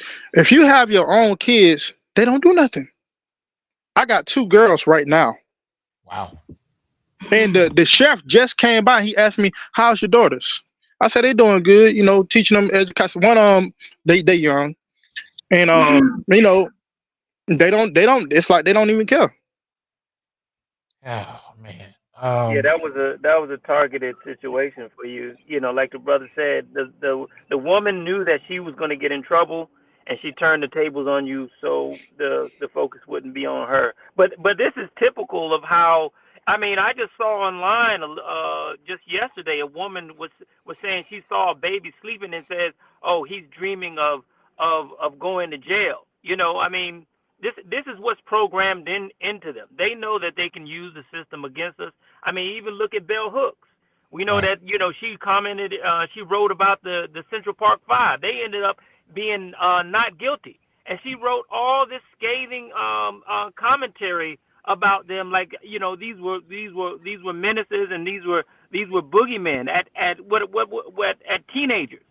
So this is common. So yeah, your situation is very much common. With black men. Man, let me tell y'all something too, man. And this hurt my heart. Mr. FBA, I'm gonna let you close out because I want to get to the last caller. But I just need you got me stupefied. But go ahead, go ahead and tell us. Man, let me tell y'all something, man. And I've been fighting. I'm holding back tears because I don't tell it like this. But you want to know what happened to the woman? What happened? Nothing. That woman walking around free right now, free as a bird with no suffering, man. She sleep every night knowing that she put an innocent black man behind bars for 10 years, an innocent teenager. Nothing happened to her. Nothing. See, and you're hitting on exactly what tonight's show is about. She knew she could do that. She knew that she was more likely to be believed than you. You know what I mean? If the situation were reversed and you had a little kid and you accused her of molestation, do you think that the authorities would have taken you as seriously? No. Right. Hell no. They would have locked him up for being with a 14 or 15-year-old. Oh, yeah. No question. We didn't even get to that. You're absolutely right, Ian. He wouldn't have been able to finish the accusation before he'd have been locked up. I got a question. Did you ever, after the ordeal, did you ever try to follow up and be like, hey, it's been a few years. I was falsely, you know what I mean, accused of this. But the fact of the matter is she still committed a crime in the sense that she was messing around with a 14, 15-year-old kid. Did you ever? No, man. No, I tried to get off the registry one time. They don't even, when I say they don't bring that up, they don't bring it up at all. Not bring it up. I'm saying getting a lawyer to like just go over the case and be like, look, I lost 10 years of my life, and this person, I don't know what, like, you know, the statute of limitation sort of thing, because she did, you know what I mean, bringing like either civil charges or criminal charges against her after the fact. I never even thought about that. I'm gonna be honest with you. It never crossed my mind. Yeah, because think about it. You went through that, like, you know what I mean? And thank you. I'm gonna be real. I was waiting for my turn to talk, but like I heard the end of the story, and I'm like, this person is walking around, and you don't know what other dudes that she was messing with that is probably of age, but she tried to pull the same mess with. You know what I mean? But I do. Yeah, I think that's something you if you're willing to do, that might be something you might want to look into. I can do that. I can really do that. But I'm gonna say this and then I'm gonna close out. The feeling of defeat is so powerful on me, man. I feel like no matter what I do with that situation, nothing is gonna get done. And I thank y'all for giving me the time to speak. I could go into detail, but I know you got things to do. But man, I got prison stories, nightmares, the things I witnessed for days. But thank y'all for having me on. Let's do this, man. I want you to take my email down. I want to talk to you off air. And I also want to appreciate, thank Tactical Insider for that. Definitely something to think about on your part. If there's something you want to look into in regard to that. But at the end of the day, man, you're here. We're glad that you're here. You're in a space right now where, brothers are going to support you, and we appreciate you sharing this. So feel free to reach back out, to the show. You're welcome to come up. We can dialogue some more. Yeah, write a book, man. Write a book. Put his story in a book or something, because I'm gonna put my email, Mr. FBA. I'm gonna put my email in the private chat. I want you to reach out to me, and we'll chop it up. Let me see. Yeah. So go ahead and reach back out to me, and you're welcome to come back up in the future if you will. All right. Yes, sir. Thank you. All right, man. Keep your head up. I will. I ain't got no choice. That's right. Yes, sir. Stay up, bro. All right, man. Peace. Peace. Oh, all right, Tactical. It's on you, man. Share your thoughts. Yeah.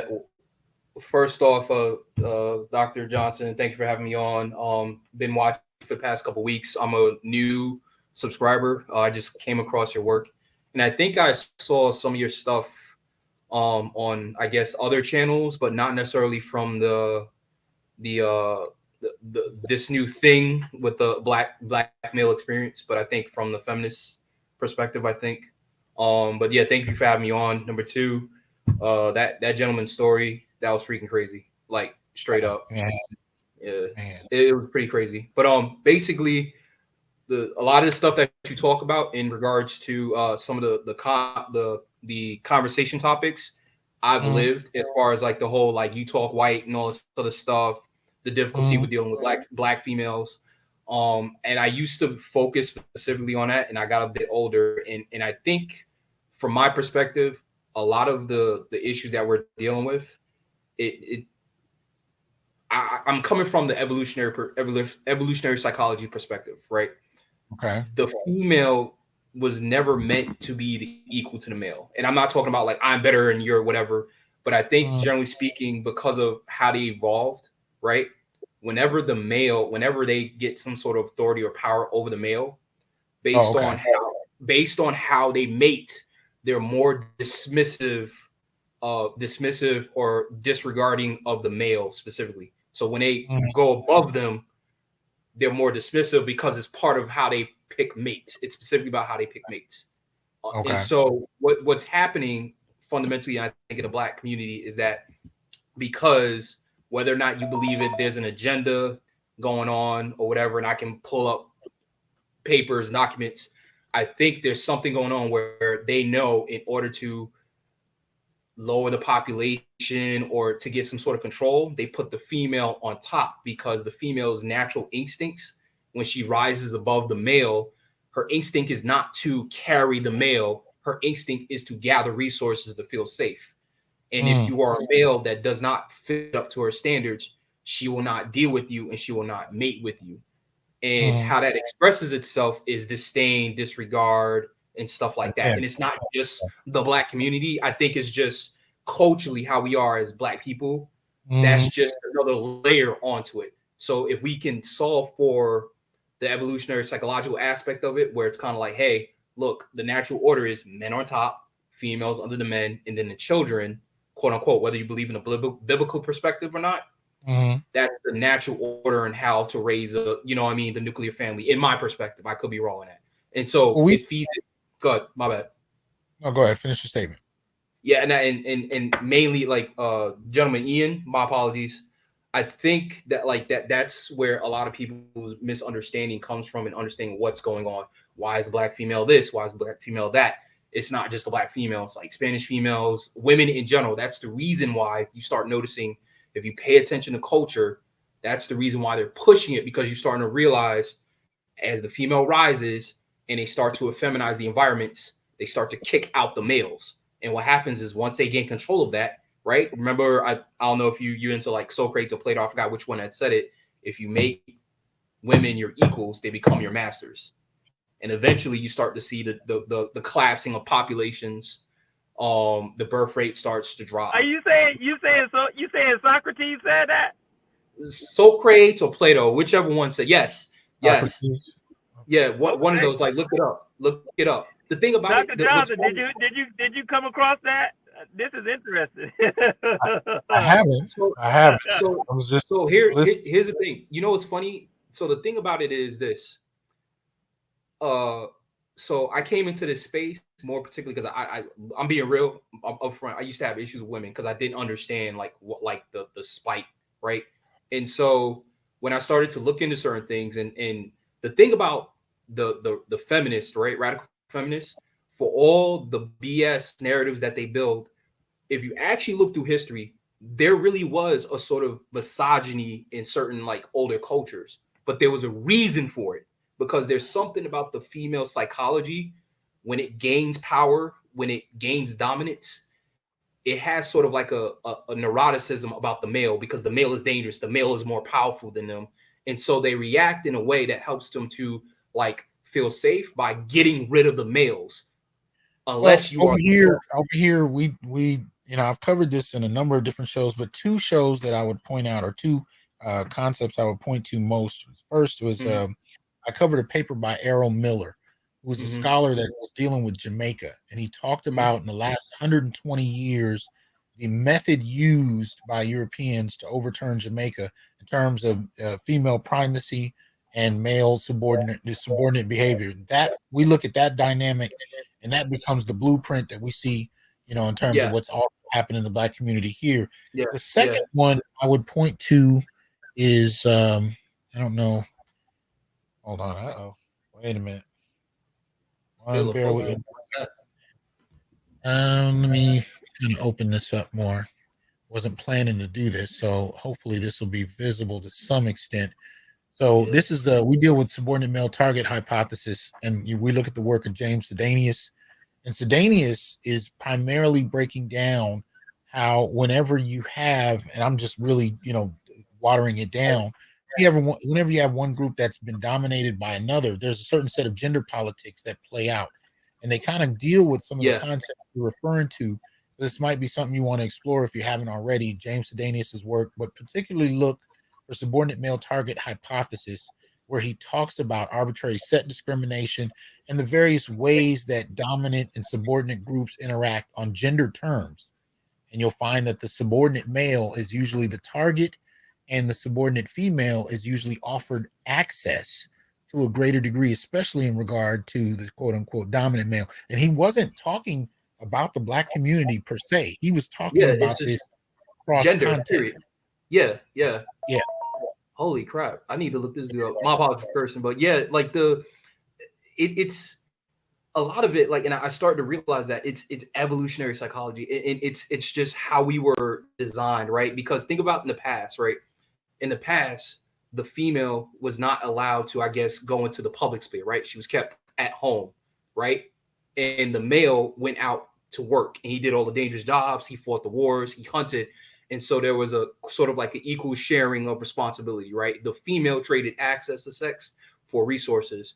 That's what it kept the female bound to the men, and which kept the nuclear family in check. Now what's happening is the female, now that she's given access to resources and to be able to work, and she starts to ascend, right? Which in a sense, most, I guess, mammalian species don't necessarily, like, they know the female doesn't compete with the male because you're supposed to work together. But now it's not just the fact that they're quote unquote competing and getting access to resources.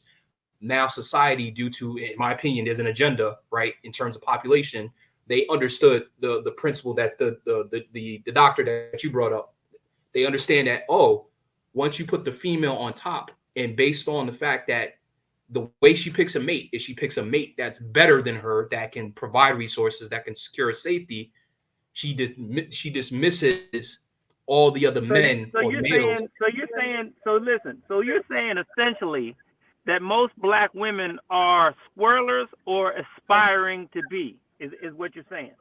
No, not necessarily swirls. I'm saying women in general. No, listen. I'm trying to keep it real here, bro. Because I'm being real. Yeah, I'm being real. But if we're talking about we're talking about Black women. It's yes. Think about it, right? So if we talk about like white Black people, right? The whole females in general, right? If you look at the whole, I forgot there was another video that you did, Doctor, where it was I don't know if it was a Tinder or whatever the hell, and it was a chart that showed like, hey, if whenever you swipe on Tinder, what race of male is picked by all the females, and you notice one of them is white males are picked by most of the females of different races. And why is that? It's because culturally as well as historically, white men are seen in a sense as the dominant male. I think you're talking about when I was looking at the book Dataclysm. But the other thing to keep in mind about this too is you don't actually even have to target a racial group of men per se. You can also look at how their relationship with the state is a reflection of their relationship with groups of men as well. So it doesn't have to be an individual white dude. Yeah, it's the dynamic is what you're referring to, right? Yes. So I think the problem is we have to, in order to deal with this, when we understand it from that perspective, right? That's how you address it. And I used to be angry, like I never understood like why these women act this way. And even in the context of us talking about like Black women and Black men, right? I went through those same issues, and I remember so many instances where I was always the third wheel, meaning I was the observer, and I would be in situations where I would see stuff. Like I remember a long time ago, like when I was in college and I was on a bus and I was sitting behind a Black woman and wearing a hood, ratchet women all over the place, right? And she was on the phone talking to one of her friends, and she was like, am I allowed to curse on this stream? Just My bad. Just don't go crazy every now and again. Okay. All right, cool. So she was like, yo, like she was talking to a friend. She was like, yo, F this dude, blah, blah, blah, blah, blah. Yo, I'm throwing his stuff out. And the thing was that she was talking to her friend because her boyfriend was basically doing some illicit stuff and he had to go and re-up. But she was pissed that he had to go and do the re-up. And she was just upset about that. And she was literally going like, I'm going to destroy the F this doo-doo, blah, blah, blah, blah, blah. And I'm listening to this. I'm sitting here going like, the dude is paying the bills. He's going to get his re-up. And you were literally plotting on destroying him. I had another situation. I was in college. And we had to keep it short because we're going to close out soon. So give us the last All right, cool. I'll save the story for another stream. But I once we understand it from an evolutionary psychological perspective, that's my position. I think we can understand why the women do what they do. There's different layers to it. But fundamentally speaking, I think the thinkers of the day, the scientists, understood when you put the female on top, that's how you get the population to go under. Look up NSN 200 from the Henry Kissinger when he sent the letter to the Rockefeller Foundation to the UN. And he said, how do we lower populations? One of the bullet points was we educate and promote the female. Why? Because if you educate and promote the female and you put them into the workforce, what happens is they start to ascend, they get more money, they start to disregard all the men that don't basically get to that level, and that's how the population drops. That's all I got to say. Thank you. That's good. That's a good point. Before you go, I think though part of the issue though is I think what exacerbates that is the removal of competition and the demonizing of competition. And so competition in and of itself kind of is a check for that. So when you have women who are completely entitled, when you got women who are twos, what is it, Lizzo thinking that she can get with Captain America. When you take away competition, I think that's when this is really getting out of control. I mean, because you're getting competition now because now that's what the passport bro movement is. That's what all these other movements are. Well, what I'm saying is, what I'm saying is, up until that point, women have not had to compete. So usually women would as the brother would say, kind of keep other women in check because they're trying to compete for a certain man. But that was the issue with Kevin Samuels because they were trying to say we don't have to compete, we don't have to smile, we don't have to do shit to get a man. So that becomes in itself above everything you're saying, but above and beyond that, the mind of an entitled woman is really, I think, the key that we can hone in on and see that is the destroyer of the society because she feels no pressure whatsoever. Well, ask yourself, why is she competing for a man? For resources. Mm-hmm. If you deal with the resource aspect of it, where you bound them to the men, right? Then they'll be like, oh, I have to compete. The problem is they are competing with men in the public sphere, right? Because the public sphere used to be a man-dominated thing. Now what's going on is they're not only competing in the public sphere in regards to this conversation. Now all of the institutions are being infected by the ideology so they can take over. And now because of that, they're pushing the men out of these spaces. It's kind of like you know what? But something to consider too, though, is we were talking about. I know because I think you're talking about women in general and maybe Western women as well.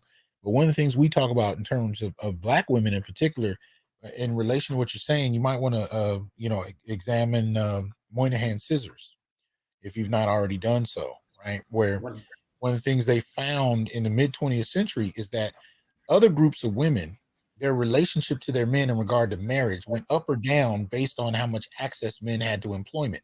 When they had more employment, marriages went up, so on and so forth. But when it came to Black women, it didn't matter.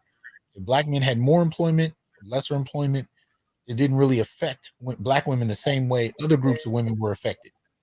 And so, in that regard, there is something distinct about the Black community and how it functions that kind of defies how it tends to work in other communities, even though you have the same female ascendancy idea across race. So we got to expand on it.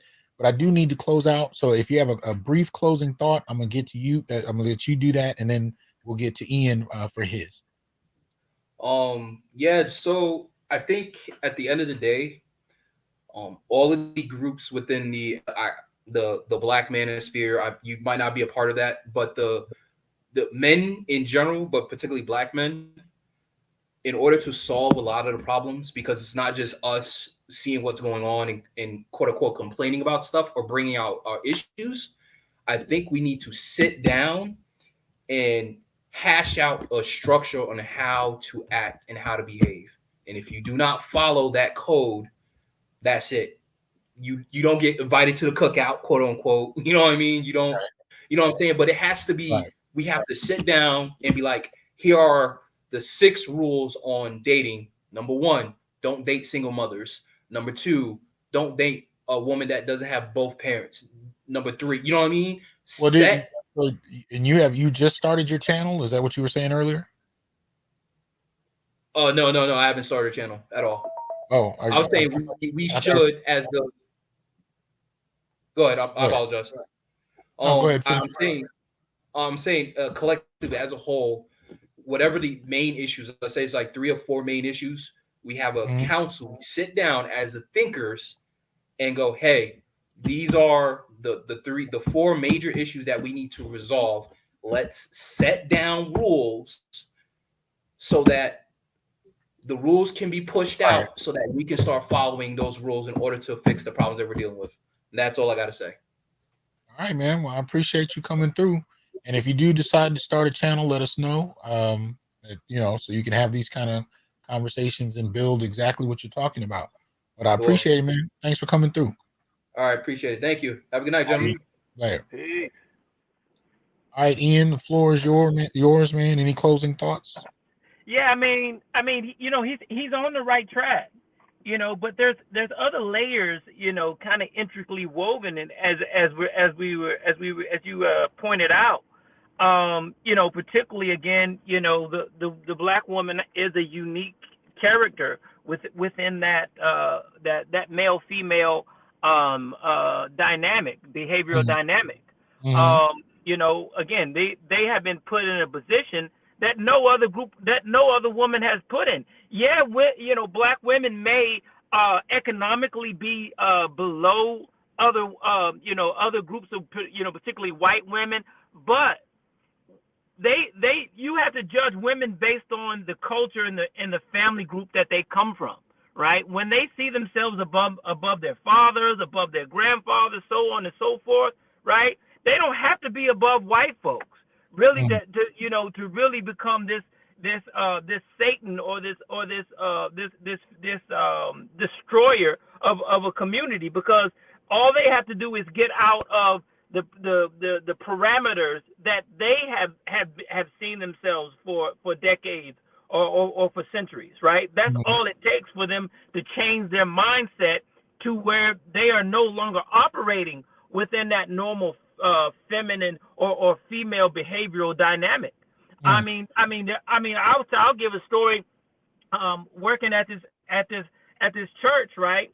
So we're sitting at a meeting, and one of the ministers is a female minister in particular. She's an older woman, and then you had a younger female, right? And she was actually a minister too, right?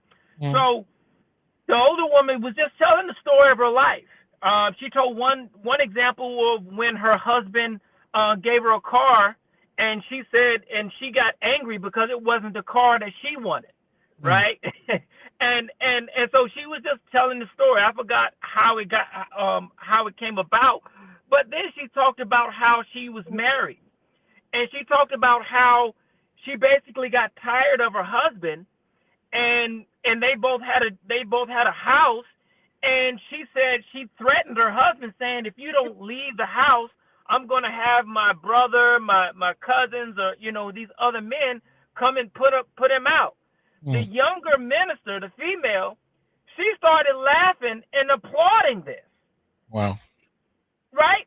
as if somehow this was some kind of empowerment. There's no other group of women who have this kind of mindset in relationship to their men. Even if they do have feelings, because all women have feelings because they live in the world, but they are not apt to express them, and not only express them, but as they express them, tell the men, I'm better than you. That is a unique dynamic that we have within the Black community that hasn't been addressed. And as a brother may or may not understand, we have policy, like you said on this from the show yesterday. It's a policy that a lot of times Black women are married to. If not hypergamously, she's looking at the white man. She's looking at government as in some ways as her benefactor, as her husband. So I'll just leave it there. All right, man. Well, look, man, I always wanted to shout you out and appreciate you because you've been riding with me from the beginning, man. So, yes, sir. And you're still providing consistent support to the show, man. So, like I said, man, you got an open door. You already know. If you got a thoughts you want to come through and share, it's all good. But I really do appreciate you, man. Hey, happy belated birthday, and congratulations to your son, man. All love and blessings to you, man. I love you. I appreciate what you do and who you are, man. Let's keep it moving, bro. Much appreciation, brother. My best to your family as well, good brother. Thank you. All right, man. Peace. All right, peace. All right, y'all. Well, I appreciate y'all sharing your thoughts tonight. I'd like to hear more, so continue it in the comment section. I want to know what you guys think about this impact of policy, this impact of family, this impact of institutions, particularly at academic and educational institutions from kindergarten through graduate school. When you see the same kinds of parallels in regard to how women's behavior is being shaped around access, I want to know if this is something you're witnessing, if this is something you agree with or disagree with. Provide some evidence, with your comments, and let's get the conversation going. But other than that, y'all have a good night. I will holler at y'all soon. Peace. I am here to tell you, brothers, we are not criminals by birth, perennial rapists, incapable intellects, man-children, sperm donors, child support wellsprings, success objects, walking phalluses, ATM machines, lottery tickets, unintelligent henchmen, valueless assassins, pro bono mercenaries, unpaid bodyguards, interchangeable stepfathers, child discipline proxies, unpaid repairmen, workhorses, emotional tampons, or any other socially accepted dehumanizing stereotype. We are thinkers, inventors, innovators, leaders, fathers, and men. Embrace your humanity, know your worth, and extend your time, attention, and resources only to those who genuinely respect you. And remember, your worth is not defined by meeting other people's narcissistic and selfish and unrealistic needs. You define your worth. Peace.